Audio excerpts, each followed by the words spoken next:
આ 5 આહાર ઉપરાંત એક બીજો પણ આહાર છે, જે થોડો ઘણો આપણે શક્ય હોય છે. બાકી તો જે આપણું શાસ્ત્ર કહે છે તો બહુ મોટો આહાર છે કે ખેડૂત જ્યારે દાણા વાવતો હોય ખેતરમાં, અને એની મુઠ્ઠીમાં જે દાણા હોય અને જે ઓરાતા હોય, ત્યારે એના કેવા વિચારો છે, અને એ વિચારો સાથે એ જે દાણા પડે જમીનમાં અને ફૂટે, ત્યારે એના સંસ્કારો એ દાણામાં હોય.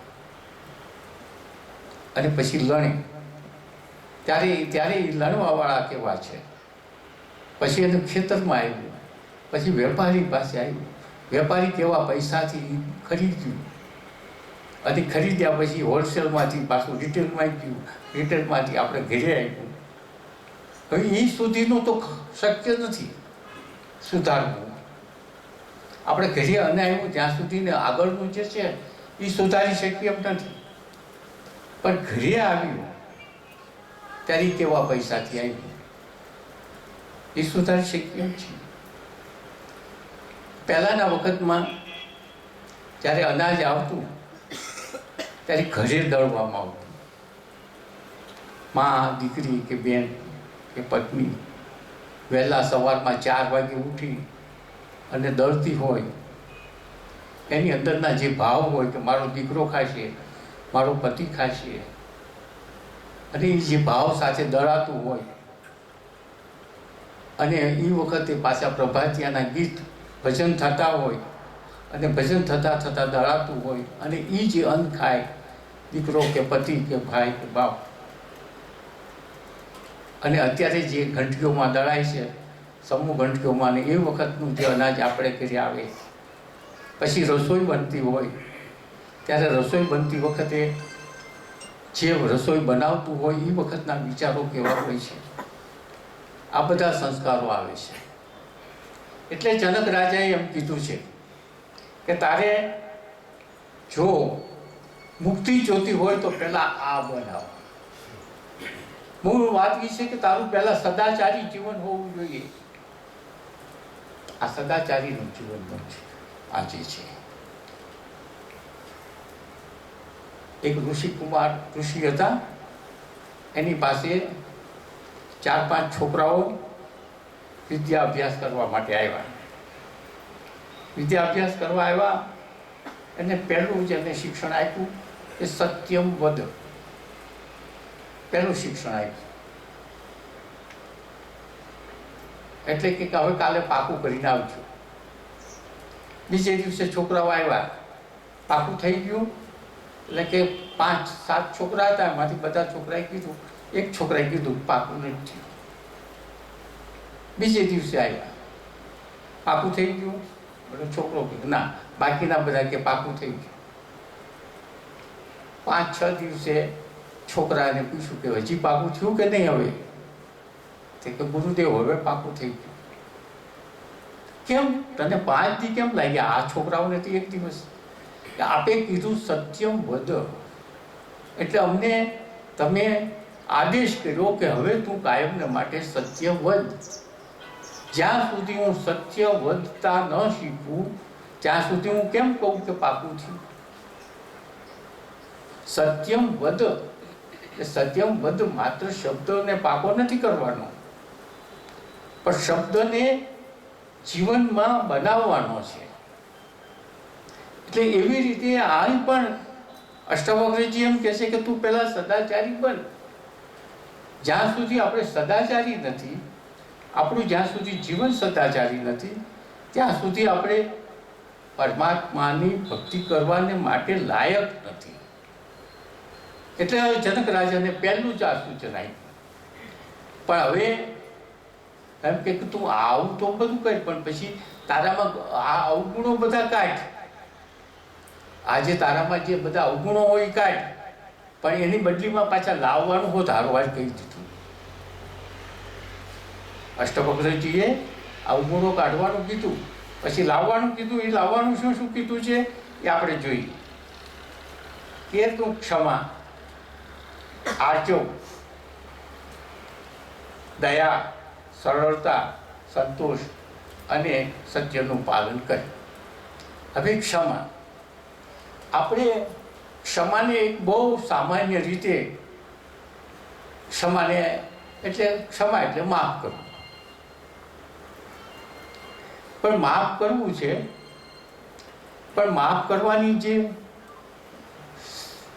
ખરેખર સ્થિતિ છે, ક્ષમા કોને કહેવાય? કે આપણા ઉપર કોઈ અપકાર કર્યો હોય, આપણું ખરાબ કર્યું હોય, અને ખરાબ કર્યા પછી એને માફ કરીએ. પણ માફ બે રીતે થતું હોય છે. એક તો એવી રીતે કે આપણે એને બદલો વાળી શકવા માટે અસમર્થ હોઈએ અને માફ કરી દીધું. બદલો લેવા માટેના આપણે અસમર્થ હોઈએ અને માફ કર્યું, તો એ ક્ષમા ન કહેવાય. પણ આપણે એ બદલો લેવાને માટે સમર્થ હોવા છતાં પણ જો આપણે માફ કરીએ તો સાચું ક્ષમા કહેવાય. એવા એક દાખલો આપને આપું. આપણા સૌરાષ્ટ્રની અંદર ગામ તો હું ભૂલી ગયો છું, પણ એક નાના એવા ગામડાની અંદર એક ચારણ હતો. બહુ જ ગરીબ, અતિ ગરીબ. અને હોળીનો દિવસ, અને હોળીના દિવસે આપણે બધા જાણીએ છીએ કે ગામડાની અંદર ગોઠ માગવાનો રિવાજ છે. અને ચારણ આવા વાર તહેવાર હોય ત્યારે રાજાઓ પાસે જતા અને ગોઠ માગતા વાર તહેવારે. એટલે દિવાળીના ટાઈમે, હોળીના ટાઈમે ગોઠ કહેવાતી, દિવાળીના ટાઈમે હોળી બીજું કહેવાતું. જુદા જુદા તહેવારોમાં જુદી જુદી રીતે રાજાઓ પાસે ચારણ બ્રાહ્મણો બધા માગવા જતા અને આપતા પણ રાજા. હવે આ ગામડાનો એક ચારણ, એ અતિ ગરીબ, 2-3 દિવસથી બાળકો ભૂખ્યા. પત્નીએ કીધું ચારણને કે તમે આપણા રાજા પાસે જાઓ, અને આજે તો હોળીનો તહેવાર છે, તો અત્યારે તો રાજા બહુ ખુશ મિજાજમાં છે, અને આજે ગોઠ માગી આવો તો આપણું કંઈક થોડું ઘણું મહિનો ચાલે. ચારણે વાત સાચી લાગી, પણ કે હું રાજા પાસે જાઉં તો મારી પાસે આવા ફાટલા તૂટલા કપડાં છે, કેવી રીતે જાઉં? રાજા પાસે જવું હોય તો કંઈક સારી રીતે જવું જોઈએ. તો જે ચારણ બાઈ હતી, બાજુમાં એક શેઠ હતા વાણિયા. શેઠને ઘરે જઈને એના પત્નીની સાથે બેનપણું સારું હતું, એટલે શેઠાણી પાસે કીધું કે શેઠના કપડાં મને આપો ને. એની ધોતી, કોટ અને માથે પાઘડી. મારા પતિને રાજા પાસે જવું છે અને એની કંઈક કોટ આપે તો અમારું કંઈક થોડાક દિવસ ચાલે, એટલા માટે તમે આપો. વાણિયા એના પતિના જે હતા, સફેદ ધોતી, સફેદ કોટ, માથે પાઘડી, બધું આપ્યું. ભલે આ બિચારો છે તો કાલે લઈ જઈશે પાછું. ચારણે તો બધી સફેદ ધોતી પહેરી, કોટ પહેર્યો, માથે પાઘડી પહેરી, હાથમાં તલવાર લીધી અને રાજાને પાસે જાય છે બહાર ગામ. હવે એ ગામમાં, રાજાના ગામમાં જતા જ પાદરમાં છોકરાઓ રંગે રમે અને ગોઠ માગી. ગામમાં જવાનું નથી, કોઈ પણ અજાણ્યો માણસ આવે એટલે ગામમાં જવાનું, કોઈ પૈસા આપો, ગોઠ આપો તો જવા દઈએ. આ ચારણ પણ એવી જ રીતે જ આવ્યો ગામના પાદર. છોકરાઓ બધા ઘેરી વળ્યા, ગોઠ આપો, ગોઠ આપો. ચારણને થયું માગેલા કપડાં છે, પાઘડી માગેલી છે, ધોતી માગેલી છે, છોકરાઓ જો રંગ છાડશે તો હું જવાબ હું રાખીશ વાણિયાને. તે છોકરાઓને બધાને શાંત પાડીને કહે હું પાછો આવું ને રાજા પાસેથી ત્યારે તમને આપીશ ગોઠ, અત્યારે મને જવા દે. કે છોકરાઓ હઠી લીધી કે ના અત્યારે જ આપો, અત્યારે જ આપો, નકર અમને ધૂળ છાંટવી, રંગ છાંટવી, બધું ઉડાડ્યું, બધું કર્યું. ચારણ પાસે એક પૈસો નથી, ના પાડે છે. કરતાં કરતાં છોકરા તો બહુ ઉશ્કેરાણા અને છાંટવા માંડ્યા કલર, અને ધૂળના ગોટે ગોટા ને ગુલાલ, એમાં આંધળા અઘાર્યો મને જવા દો, અઘાર્યો મને જવા દો, તલવાર હાથમાં, અને આમ મારક કરવા હાટું તલવાર આગી આમ આમ કરતો જાય છે અને મારક કરતો જાય છે. એમાં તલવારનું મ્યાન ક્યારેક ખેંચાઈ ગયું, પડી ગયું અને તલવાર થઈ ગઈ છૂટી, અને અઘાર્યો મને જવા દો છે એમ કરતાં કરતાં વીંચતા વીંચતા એક છોકરાનું માથું કપાઈ ગયું. આ બની ગયેલો બનાવ છે સૌરાષ્ટ્રમાં. કપાઈ ગયું એટલે બધા છોકરાએ જોયું, અરે અરે ભાઈ મરી ગયા, ભાઈનું બહુ કપાઈ ગયું. છોકરાએ બધા ધૂળના ગોટામાં પેલો છોકરો તડફડતો જોયો, ચારણે તડફડતો જોયો ને ચારણ ભાગ્યો એમનો તલવાર લઈ. હવે તો મારું મોત છે. હવે અહીં ઢમરી ઓછી થઈ, ત્યાં તો જોયું તો રાજાનો જ છોકરો. તો છોકરાઓ દોડતા દોડતા ગઢમાં ગયા. ગઢમાં બધા રાજા ને બધા એના ભેગા બધા ભાઈયાતુઓ ને ચારણ ને બધા કહું બાંધીએ છે, એકબીજા આનંદ કરે છે. અને છોકરાએ કીધું કે ભાઈ કપાઈ ગયા, ભાઈ કપાઈ ગયા. અને તરત જ હું છું, કેવી રીતે થયું? તો કે એક ચારણે આવું કર્યું. તો જે બીજા બધા એના ભાઈયાતુ હતા, હવે ઘોડા ઉપર બેસીને ચારણ ક્યાંય ગયું, પકડો પકડો પકડો, બધા ઘોડા ઉપર બેસીને દોડવા માંડ્યા. આગળ ચારણ, પાછળ ઘોડાઓ બધા. રાજાને શું ખબર તો કાઢું કેવું છે, કોણ છે, શું થયું? રાજાની પાસે ઘોડું સારું. પેલા ઘોડાવાળા જાય છે સંબંધીઓ, રાજા ઘોડા ઉપર બેસીને પેલા ઘોડા કરતા આગળ વી ગયા. ચારણ જે દિશામાં ગયો તો આખો આગળ થોડોક છેટે પકડાઈ ગયો.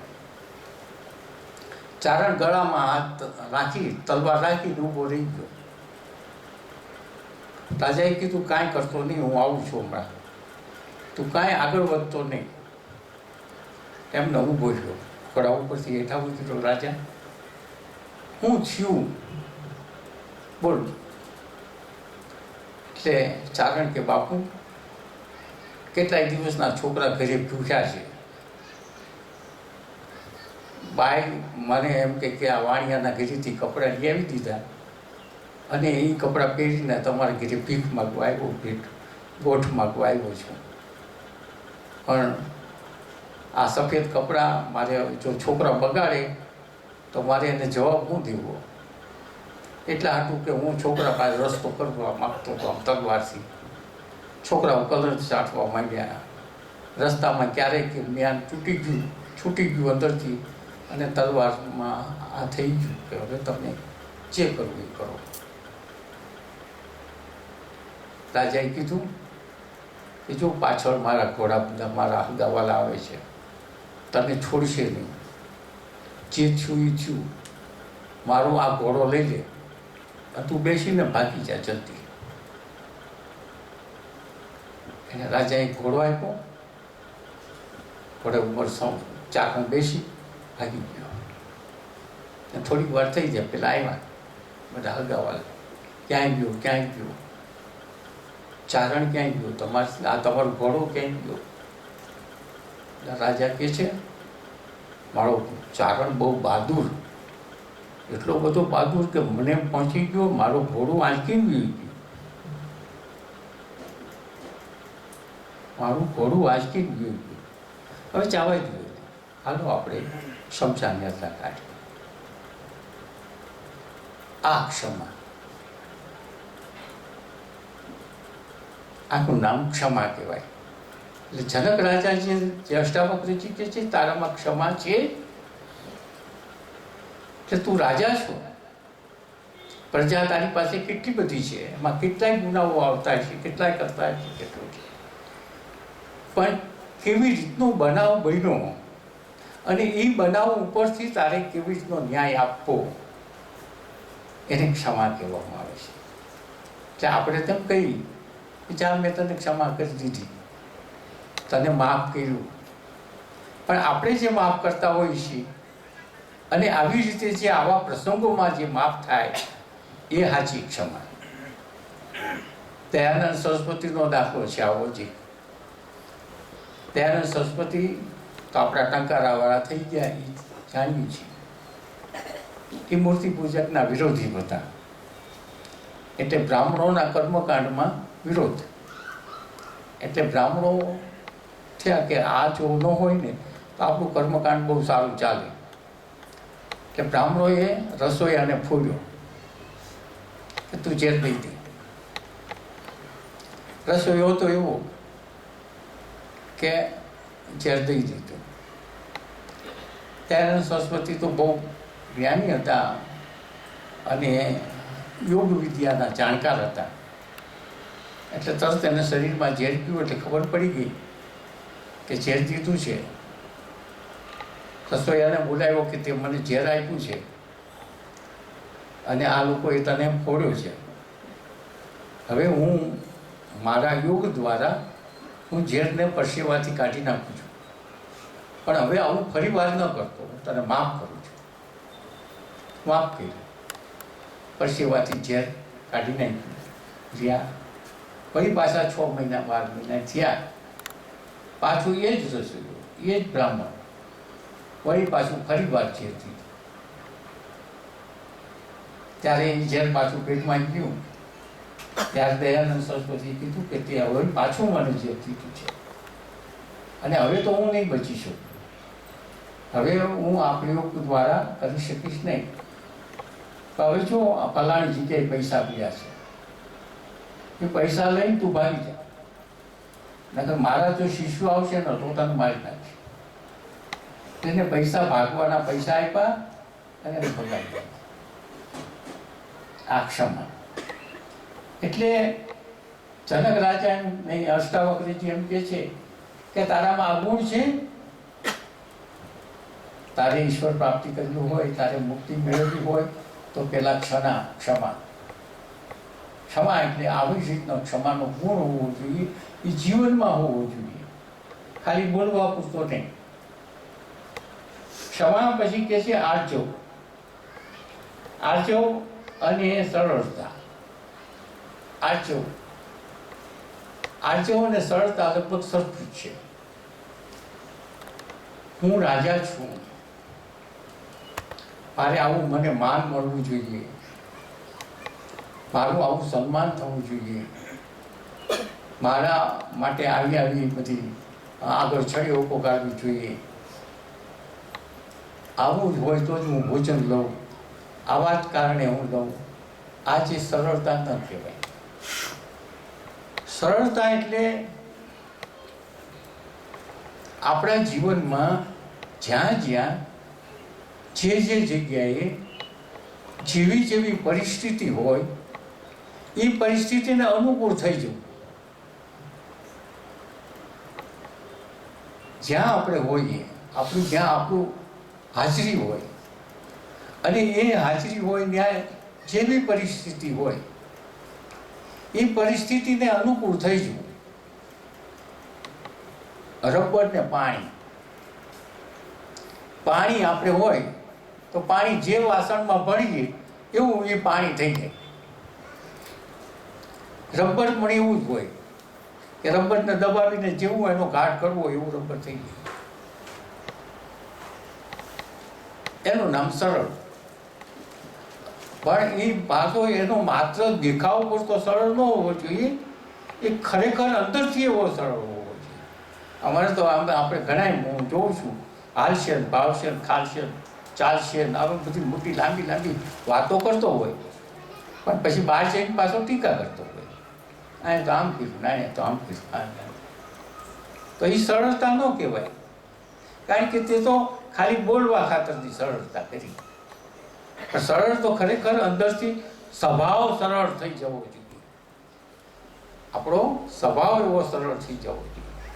એટલે આ સરળતા તારામાં હોવી જોઈએ એમ કે છે. પછી એમ કે છે કે દયાભાવ, પ્રાણી માત્ર ઉપર પણ દયા રાખવી. કારણ કે જ્યારે આપણે કોઈ પણ પ્રાણીઓમાં ક્યારેક દુઃખી જોઈએ, કંઈ પણ આપણે એવું વાતાવરણ હોય ત્યારે એ જોઈને જો આપણું હૃદય પીગળે નહીં, આપણે દેવા ન હોય પણ અંદરથી દયા ભાવ તો હોવો જોઈએ. દઈ શકીએ તો ઠીક છે, સારી વાત છે. આપણી પરિસ્થિતિ એવી સારી હોય તો દેવું, પણ અંદરથી ભાવ જ ન હોય. ને ઘણી વખત એવા હોય છે કે દેતી વખતે દેતા હોય છે પણ એટલો બધો તિરસ્કારથી દેતા હોય, આલે હવે આ લઈ જાય, હવે કોઈથી આવતો નહીં પાછો. ને એમ કે મેં દાન કર્યું, દાન જ કર્યું, આ તો તિરસ્કારથી દેતા એને કહ્યું તો આ દાનનું ફળ પણ ન મળે. એટલે દયાભાવ હોવો એ અંદરની એક સ્થિતિ છે. દયા લાવી શકાય નહીં. દયાનો કોઈ પ્રયત્ન કરીને દયા લવાતી નથી, પણ દયાનો સ્વભાવ હોવો જોઈએ આપણો. આ બધી વસ્તુઓ જે કીધી છે, જે અષ્ટાવક્રજીએ, એ આપણા અંદરના સંસ્કારો આવા હોવા જોઈએ. દયાભાવ અને પછી સંતોષ. સંતોષ એટલે આપણી જે પરિસ્થિતિ છે એ પરિસ્થિતિમાં હોવું. આપણે જે પરિસ્થિતિમાં હોઈએ, આપણી આર્થિક પરિસ્થિતિ હોય, આપણી શારીરિક પરિસ્થિતિ હોય, આપણા કુટુંબની પરિસ્થિતિ હોય, જે પરિસ્થિતિ છે એ પરિસ્થિતિમાં સંતોષ માનવો. બાજુમાં મોટો બંગલો છે અને આપણે ઝૂંપડું છે, તો મારું ઝૂંપડું પછી બંગલો ક્યારે થાય એવી જે વૃત્તિ હોવી, અથવા તો એનો બંગલો ક્યારે પડે મારા જેવો થાય એવું પણ હોય છે. અને અથવા એમ પણ હોય કે આના જેવો હું ક્યારે થાવ એવું પણ હોય છે. પણ આ સંતોષના લક્ષણો નથી. સંતોષના લક્ષણો જ્ઞાન દ્વારા સંતોષ. અત્યારે જે મારી પરિસ્થિતિ છે એ મારી પરિસ્થિતિ મારા કોઈ પૂર્વે એવા કોઈ મેં કર્મ કરેલા છે કે એ કર્મનું ફળ છે અને એ ફળ હું ભોગવી રહ્યો છું, તો એમાં મને સંતોષ માનવો જોઈએ મારે. એટલે સંતોષ હોવો, પણ સંતોષ પરાયણે નહીં. સંતોષ જ્ઞાન દ્વારા સંતોષ માની લેવો, તો અંદરથી ફરીવાર ઊભું ન થાય. એટલે એમ કે છે કે આ સત્ય, આ બધું જે છે એમાંથી સત્યનું તું પાલન કર. એટલે આ બધી જે મેં તને 5 વસ્તુઓ કીધી એ બધું સત્ય છે અને એ સત્યનું તું કાયમ માટે પાલન કર. જો તારે મુક્તિ જોતી હોય તો હવે પહેલાં એમણે એમ કીધું કે આ 5 જ્ઞાનેન્દ્રિયો અને ત્યાર પછી જે મોં વાટેથી લેવાતું અન્ન, આ બંને વસ્તુ જો બરાબર હોય તો તું આગળ વધી શકીશ. એટલે સાધનાની અંદર આપણે જો સાધના કરવી છે, આપણે ઈશ્વર પ્રાપ્તિ કરવી છે, તો ઈશ્વર પ્રાપ્તિ માટે પહેલાં તો આપણે આ સદાચારી જીવન આપણું હોવું જોઈએ. જ્યાં સુધી સદાચારી જીવન નથી આપણું, ત્યાં સુધી આપણે એના અધિકારી નથી. એટલે હવે એમ કે છે, જનક રાજા કે છે, અષ્ટાવક્રજી કહે છે કે આ સદાચારી જીવન તો થયું, પણ પછી શું કરવું? પછી એમ કે છે હવે જે છે હવે જ્ઞાન શરૂ થાય. હું સદાચારી થઈ ગયો. પછીની વાત છે કે તું પૃથ્વી નથી, તું જળ નથી, તું અગ્નિ નથી, તું વાયુ નથી, તું આકાશ નથી. હવે આવી વાત કરી. તું પૃથ્વી નથી, તું જળ નથી. એટલે આપણને એમ થાય સામાન્ય રીતે કે આવું શા માટે કીધું?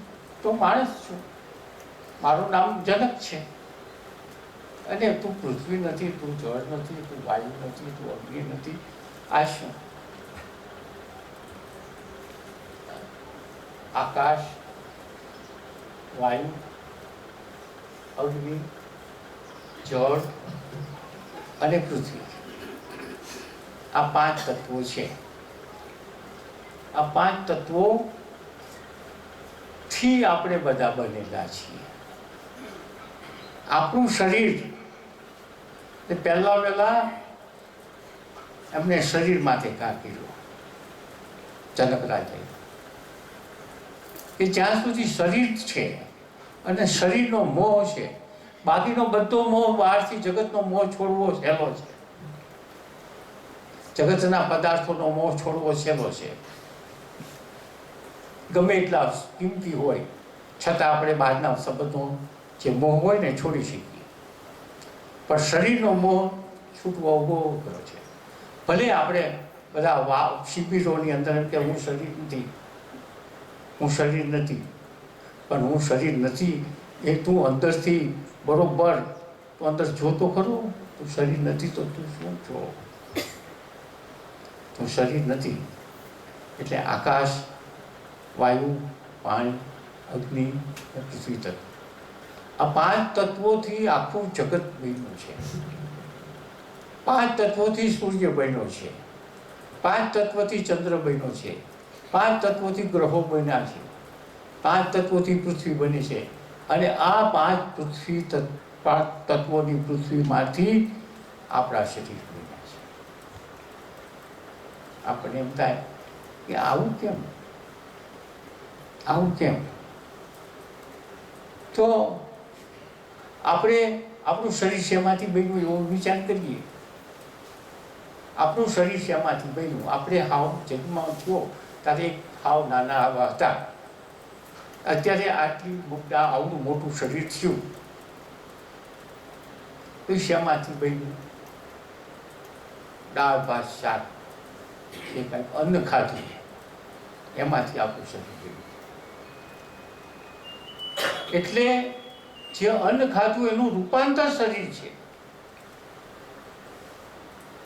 જે આપણે અન્ન ખાધું અત્યાર સુધીમાં એનું રૂપાંતર આપણું શરીર છે. આ ભાગમાં જે છે તે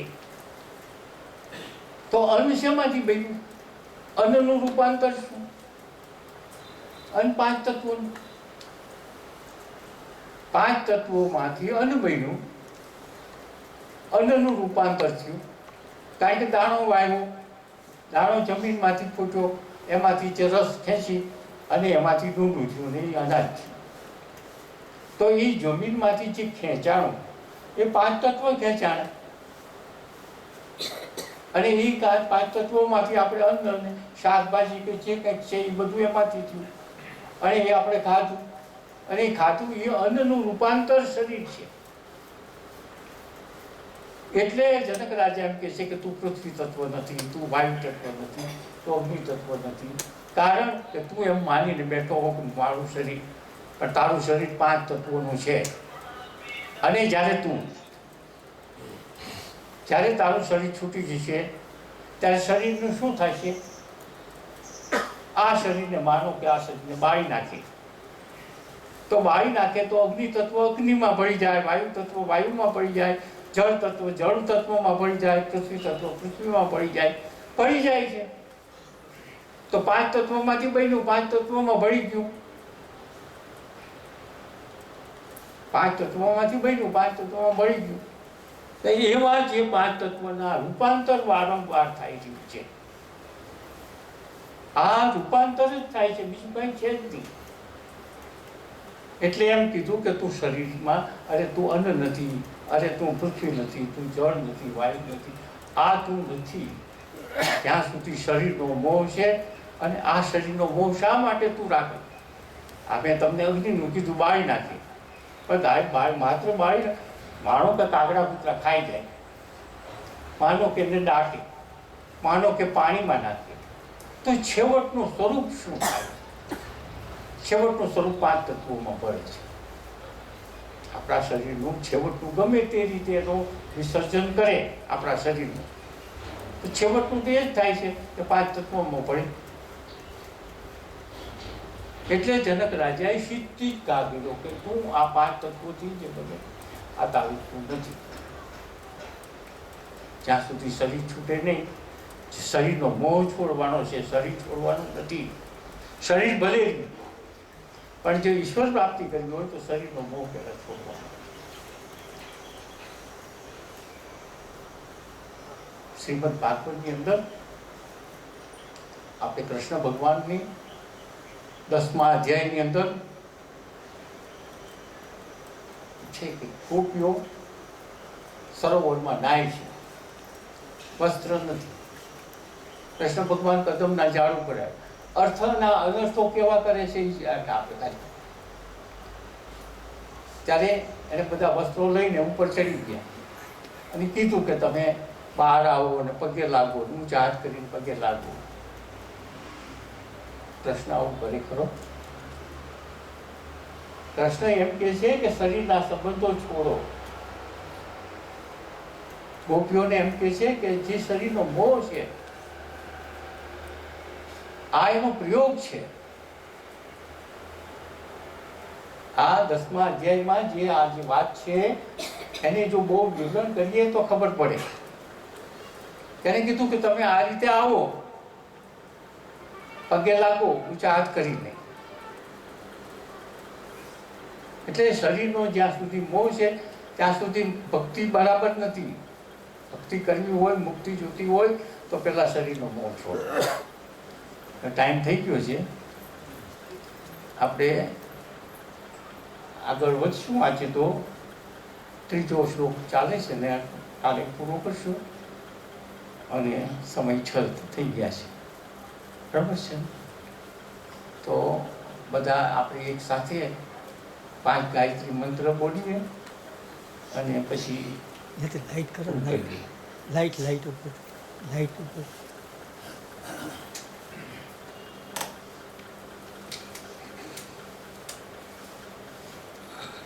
બધા એક સાથે આપણે બોલશું ગાયત્રી મંત્ર. ઓમ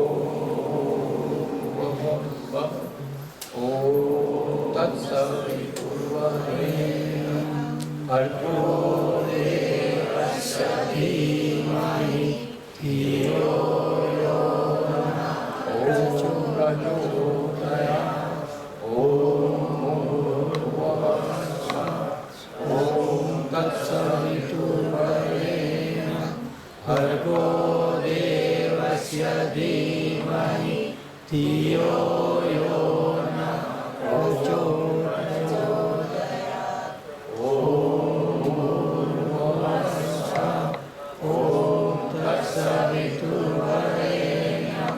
ભર્ગો દેવસ્ય ધીમહિ ધિયો યો નઃ પ્રચોદયાત્.